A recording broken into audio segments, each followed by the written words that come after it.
ಇತ್ತೀಚೆಗೆ ನಿಮ್ಮ ಇನ್ಸ್ಟಾಗ್ರಾಮ್ ಅಥವಾ ಸೋಷಿಯಲ್ ಮೀಡಿಯಾ ಓಪನ್ ಮಾಡಿದ್ರೆ ಸಾಕು, ಪದೇ ಪದೇ ಆ ಒಂದು ಪೆಂಗ್ವಿನ್ ನಿಮ್ಮ ಕಣ್ಣಿಗೆ ಬೀಳ್ತಾ ಇದೆಯಲ್ವಾ. ಎಲ್ಲರದನ್ನು ಶೇರ್ ಮಾಡಿ ಮೈ ಹೀರೋ ಬ್ರೇಕಿಂಗ್ ದಿ ರೂಲ್ಸ್ ಅಂತ ಸ್ಟೇಟಸ್ ಆಗ್ತಾ ಇದ್ದಾರೆ.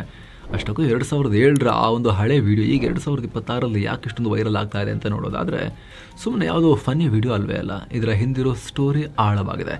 ಸಾಮಾನ್ಯವಾಗಿ ಅಂಟಾರ್ಟಿಕಾದಲ್ಲಿ ಪೆಂಗ್ವಿನ್ಗಳೆಲ್ಲ ಗುಂಪು ಗುಂಪಾಗಿ ಸಮುದ್ರದ ಕಡೆಗೆ, ಅಂದರೆ ತಮಗೆ ಆಹಾರ ಸಿಗೋ ಜಾಗಕ್ಕೆ ಹೋಗ್ತವೆ. ಆದರೆ ಈ ವಿಡಿಯೋದಲ್ಲಿರೋ ಪೆಂಗ್ವಿನ್ ಹಾಗಲ್ಲ. ದಾರಿಯಲ್ಲಿ ನಡೀತಾ ಇದ್ದಿದ್ದು ಸಡನ್ ಆಗಿ ನಿಲ್ಲುತ್ತೆ. ತನ್ನ ಗುಂಪನ್ನು ಬಿಟ್ಟು ಸಮುದ್ರಕ್ಕೆ ಉಲ್ಟಾ ದಿಕ್ಕಿನಲ್ಲಿ ಬರೋಬ್ಬರಿ 70 ಕಿಲೋಮೀಟರ್ ದೂರ ಇರೋ ಐಸ್ ಪರ್ವತಗಳ ಕಡೆಗೆ ನಡೆಯೋಕ್ಕೆ ಶುರು ಮಾಡುತ್ತೆ.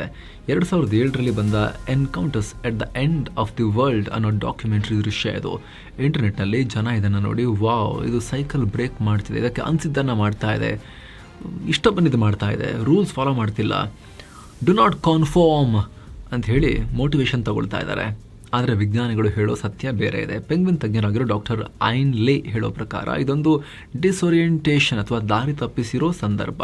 ಆ ಪೆಂಗ್ವಿನ್ಗೆ ಬಹುಶಃ ಹುಷಾರಿಲ್ಲದೆ ಇರಬಹುದು ಅಥವಾ ಮೆದುಳಿನಲ್ಲಿ ಏನಾದರೂ ಕೂಡ ಗೊಂದಲ ಆಗಿರಬಹುದು, ಹಾಗಾಗಿ ಬೇರೆ ದಿಕ್ಕಿನಲ್ಲಿ ಹೋಗ್ತಾ ಇದೆ ಅಂತ ತಜ್ಞರು ಹೇಳಿದ್ದಾರೆ. ಆದರೆ ಇಂಟರ್ನೆಟ್ ಮಂದಿಗೆ ಇದು ಬರೀ ಪ್ರಾಣಿಯ ವರ್ತನೆಯಲ್ಲ, ಇದು ಇನ್ಸ್ಪಿರೇಷನ್ ಆಗಿದೆ. ಜನ ಇದನ್ನು ನಿಹಿಲಿಸ್ಟ್ ಪೆಂಗ್ವಿನ್ ಅಂತ ಕರಿತಾ ಇದ್ದಾರೆ. ದಿನ ಒಂದೇ ಕೆಲಸ ಮಾಡೋ ರೂಟೀನ್ ಲೈಫ್ ಸಾಕು, ನನಗೆ ನನ್ನದೇ ಆದ ದಾರಿ ಬೇಕು ಅಂತ ಆ ಪೆಂಗ್ವಿನ್ ಬಂಡಾಯ ಇದ್ದಿದೆ ಅಂತ ತಮ್ಮ ಲೈಫ್ಗೆ ಜನ ಇದನ್ನು ಕನೆಕ್ಟ್ ಮಾಡಿಕೊಂಡು ಅದನ್ನು ಹೀರೋ ಮಾಡ್ತಾ ಇದ್ದಾರೆ. ಸೊ ಸ್ನೇಹಿತರೆ, ವಿಜ್ಞಾನದ ಪ್ರಕಾರ ಇದು ದಾರಿ ತಪ್ಪಿದ ಜೀವಿ ಇರಬಹುದು, ಆದರೆ ಜನರ ಪಾಲಿಗೆ ಇದೊಂದು ಹೀರೋ. ನಿಮಗೇನನ್ಸುತ್ತೆ? ಕಾಮೆಂಟ್ ಮಾಡಿ ತಿಳಿಸಿ.